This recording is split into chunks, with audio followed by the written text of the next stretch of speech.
Hello, and a very warm welcome to the fourth episode of the Voices of Sustainability virtual fireside chat series. My name is Julie Gishuru. I'm the head of public affairs and communications at the MasterCard Foundation, and it's a pleasure to help drive this conversation today. The MasterCard Foundation is passionate about education, and we are working to ensure that 30 million young Africans find dignified work by 2030. And so happy to be seated at this table. Now, for those of you who do not know, the Zayed Sustainability Prize is the United Arab Emirates pioneering global award for recognizing sustainability and humanitarian solutions around the world. Since its establishment more than a decade ago, the prize has awarded 86 winners who have collectively impacted the lives of over 352 million people around the world across the categories of health, food, energy, water, and global high schools. We have a great topic. Today, we're looking at reforming education through digitalization, critical, especially in this current era of COVID-19. We have an incredible guest with us. Zayed Sengeh is Sierra Leone's first Chief Innovation Officer. He also holds the position of Minister of Basic and Secondary Education. Previously, he was a research scientist at IBM Research Africa in Nairobi. He was born and raised in Sierra Leone. He received his PhD at the MIT Media Lab, where his research in biomechatronics focused on the design of comfortable prosthetic sockets and wearable interfaces. He is the president and co-founder of the international NGO Global Minimum, GMIN, which aims to foster a culture of innovation among high school students in Africa, where youth can get help in transforming their ideas into tangible solutions. It's an honor to have him with us today. Welcome, Minister. So thank you so much for making time to talk to us. This is a challenging time for the world, but it is also maybe the biggest opportunity we have to make a difference. I want to really start by tapping into something that you spoke of last year, the Secondary Education in Africa report, and you really talked about the importance of radical inclusion. So I want to start with looking at how we need to move forward now to ensure that we are reforming education. You know, what digitalization means for radical inclusion, what you are doing in your role right now as minister. Take us into this journey, the work that needs to be done, and where you are beginning. Thank you very much, Julie. I think, first of all, for viewers, radical inclusion really just means that we'll stop at nothing until every child, irrespective of where they are, irrespective of what they do, what language they speak, their gender, their reproductive status, their social income, their class, can go to school and stay in school. And for us, we ensure that, for us to guarantee that, we start with four groups of people that are most vulnerable. And in Sierra Leone, that's pregnant girls who did not have access to school. That's parent learners, boys and girls who have children that they have to be responsible for who are in school. That's people who are in hard to reach areas, way past where there's a good road, way past where there's a bridge and you have to be in a boat to go to school. And there are people who are from poor backgrounds. And even though we say there's free access to public education, tuition free, school still has other things. You still need to eat at home. And when you get sick, you need to treat yourself so that you can go to school. And then the final group was people with disabilities. And that could be physical, that could be learning differences. And we in Sierra Leone have focused and built a policy called the Policy of Radical Inclusion in Schools for targeting those four groups. And if you think about the opportunity we have to really transform education, if we can solve the problem for those four groups, then we'll solve a problem for everybody. If those groups have access to quality education, then if you're a boy in an urban area and you're an athlete, you probably will be able to benefit from the same level of education. But in all of this, you still see that there are people who don't benefit. And so you have to develop what we call hybrid technologies. And for our continuous education, for example, we roll out internet solutions for those who are in urban areas and who have access to devices. In the same time, we roll out radio, which gives us the largest coverage of people who can benefit. And in communities that don't have radio signals for educational radio, we work with community radio stations. But even with that, at the home, the radio is probably for the father, or the boy is going to be listening to it with the father, not for the girl. And we provided solar radio for girls in communities that we thought were poorest. And even with that, there's still some communities who will not have access to radio signal. So we printed physical hard copy, because paper is also technology. And we bring paper-based solutions to schools and communities who don't have access to all of those. And I think digitization offers us an opportunity to really equalize and normalize access to content, but it doesn't necessarily solve the issue of access at the fundamental level. And every solution we roll out, it has to be applicable for all. One final example, perhaps, on this topic is we rolled out what we called an SMS-based dictionary. The dictionary we use all the time. I'm sure you did spell check this morning when you woke up, or autocorrect on your phone. And it's a tool that we all use and employ every time as we chat, is through autocorrect, through dictionaries, through finding words. And when I was younger, I grew up reading the dictionary. And if you're you're studying in English, you have to know these words. But kids in many people don't have access to the dictionary. So what we decided to do was we built a SMS-based and USSD-based solution so that anybody, anywhere with an SMS at home can do that, can access a dictionary. And you can do *8 and *8447#, and you're able to connect really and have access to the dictionary. And this is important for us because it shows that the solutions we build, if they work on mobile, and it's not just about apps, they have to work on SMS, they have to work on USSD, and they have to work on screen, have to be applicable to everybody. No, that's fascinating, really, really interesting. And I think the point that, at the end of the day, if you ensure that you're addressing access at each point to ensure that you're not leaving people behind, super critical. I think the dictionary is fascinating. There's a lot of conversations we're having around, local languages. And just knowing that digital allows us to put all these languages up there and give people access in their mother tongue or in other languages as well. A quick one, moving on to when we look at what we expect from the education system. So we're putting everything on digital. We're saying we want young people to learn more, to be faster. How do we work with teachers? And I mean, this all really has to come from, the capacity and support for teachers. How do you view this? And what do we need to do to ensure they really are at the level they need to be at to deliver what is expected through digital platforms? I think what you just said, to be at the level that they need to be at. Often we think about teaching at the right level for the kids, but actually teaching at the right level requires the teacher to also be at the right level. And I think teaching at the right level is about tuition and learning as well.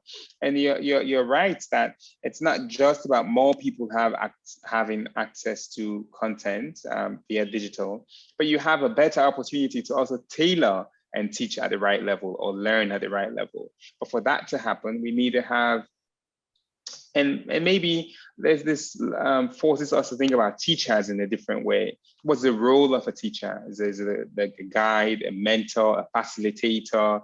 If the teacher before, the teacher was the sole source of content, because they bring the notes, they put the notes on the blackboard, and you copy the notes from the teacher, and the teacher explains something to you, and that's that. But now content, the teacher is not the primary source of content, and it means that we have to really ensure that we are separating the training of content and of providing that content, of mentorship and providing that mentorship, of guidance and providing that guidance. And many of the solutions that we see don't touch on that. They're really just content dissemination solutions. And then it seems like it's in conflict with the teacher, because it's also not helping the teacher understand how to deliver that content. It's not for the teacher to understand how to support that child.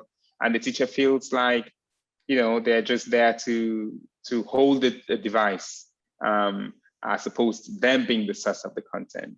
And that's when you see teachers copying notes from the tablets into their own book and onto the board for the child to have access to it. So we really have to step back and think about learning and pedagogy from a child perspective, and the role of the adult, the facilitator, the peer learner, the mentor, and define that. And I think it's an open question and an open. So in Sierra Leone, what we are doing is we're testing, where we're going very slowly on this. But for junior secondary schools or senior secondary schools, we provide tablets at the school level. And that's for now is helping us track data and content or policies for teachers, and we're looking to see how teacher recruitment and management, and then slowly we begin to go into the classroom level. We have a program called the Education Innovation Challenge that we do with the Directorate of Science, Technology and Innovation that I lead as Chief Innovation Officer as well. We are testing with one of our service providers a tablet-based learning in really hard to reach areas. And we're beginning to get an insight into how that can work, but it's very much open for research, and we have to be able to research in the field. That's fascinating work, and you're absolutely right. How do we view the teacher? And we're moving from the sage on the stage concept, to that mentor, guide, and facilitator that you spoke of earlier. And really, the support needed by this ecosystem to be able to do the work we expect them to do is critical. So very, very interesting. I want to come a little bit to your story. Really fascinating, all this, the research and the work that you are doing at MIT on prosthetics, and you now have taken this massive role in government. I want you to speak a little bit to how these come together for you. And I'm sure you feel a burden of responsibility on your shoulders. And how, for those of us who do, how do we translate that into action on the continent and impact on the continent? Take us through your journey. I mean, I think it's, for me, my primary objective has always been doing stuff that helps people, that through which I'm learning and really bringing value and impact in society. That's one. The second part is I like to work at the intersection of various things. My PhD was at the intersection of medical imaging, soft tissue modeling, prosthetic design, clinical work, computational manufacturing, 3D printing. And the beautiful part for me was at that intersection, you're developing something that has value. And when I moved to IBM, my work then too was about using AI and health data, quantitative health data, qualitative health data to support decision-making in a clinical setting. And my work as Chief Innovation Officer, when I first joined government, was about how you take government's national development priorities, how you take the forefront of AI and technology and data, how you work with young people, build a team to solve social problems in Sierra Leone. And same with education. I mean, as Minister of Education, I read every policy draft that comes to my desk, every policy because I enjoy it, and I think it's great to think about that. I still sit with the data scientists. I still think about research questions. I'm still working on papers and still doing music too. That's about education and inspiring people. Again, it's at the intersection of all of those things that we can have the most impact. But what that does as well at intersectionality is you're inclusive.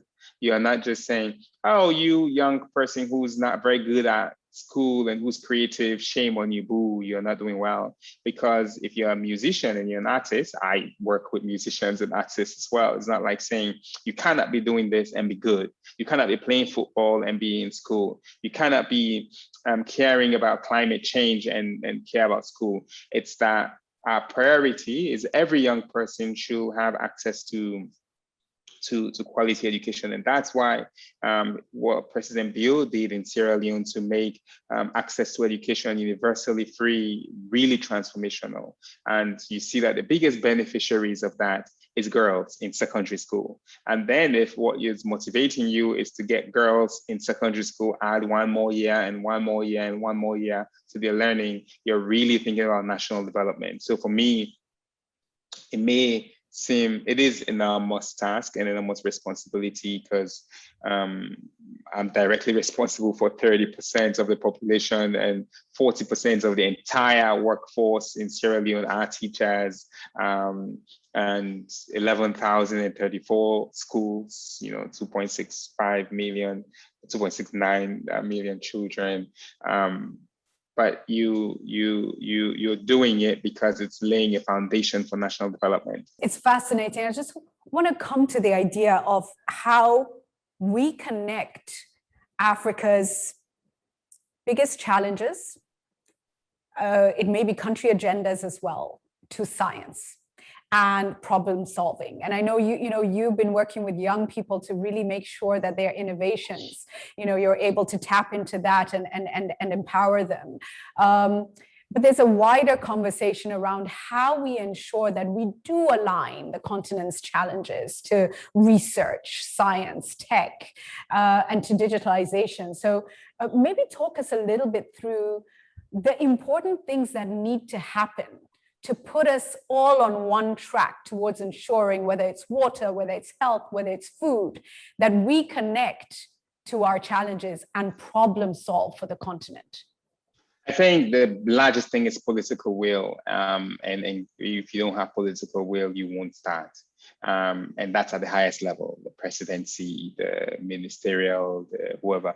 Because look, when we started in Sierra Leone, we don't have examples of chief innovation officers in the office of the president level around the world. It was novel, it was different. And here comes a new president. The economy in Sierra Leone is still one of the, on the Human Development Index, one of the worst performing countries. Economy is weak and education is a challenge. And the president says, I'm going to set up a Directorate of Science, Technology, and Innovation in the office of the president. And here's a 32-year-old young person that I'm going to make as the Chief Innovation Officer and advisor to the president on science, technology, and innovation. So everybody's immediate response was, oh, come on, we don't need science when we're talking about hunger. We don't need technology when we're talking about water problems. What do you mean by innovation when I can't even buy food on my...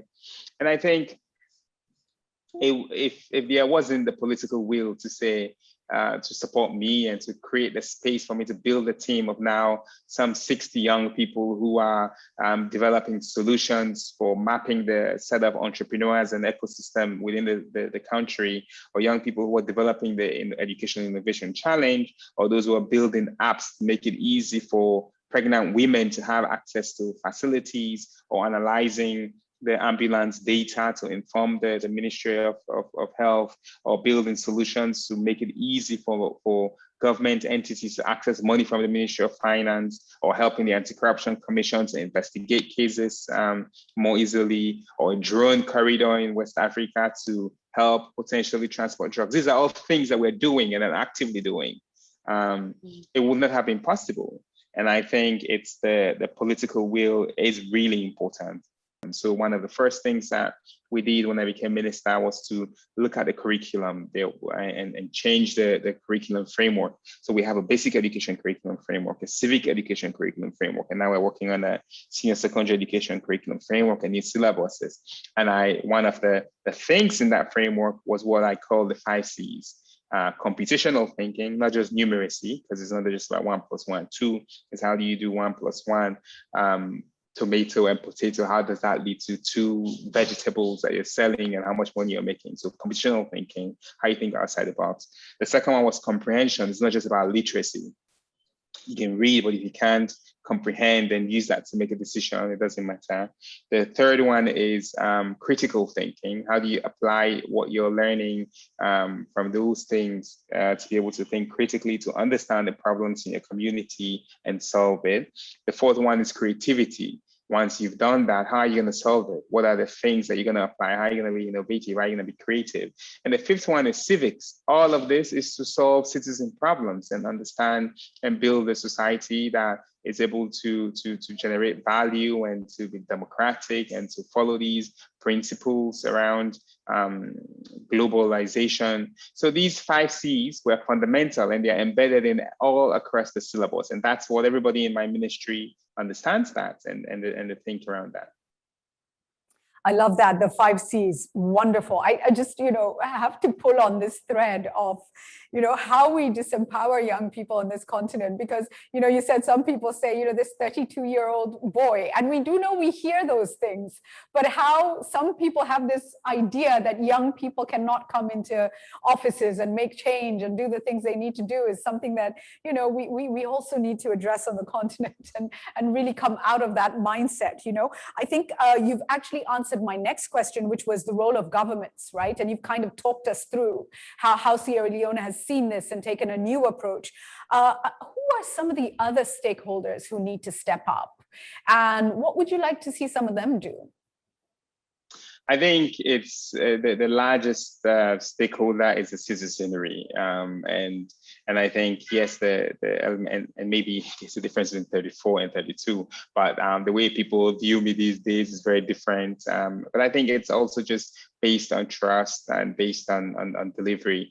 But that also is because of how the community and the citizens engage. So the citizens are the largest stakeholders, because the citizen are the ones who, when you put in technology, it's just technology. Humans ultimately drive the use of technology solutions. And if you have an online system, humans have to use it. And we humans have to be ready. And that requires these cultural shift agents, these cultural shift agents. We're coming to the end of our time together. And I just want to ask you two more questions before we close, but in one word,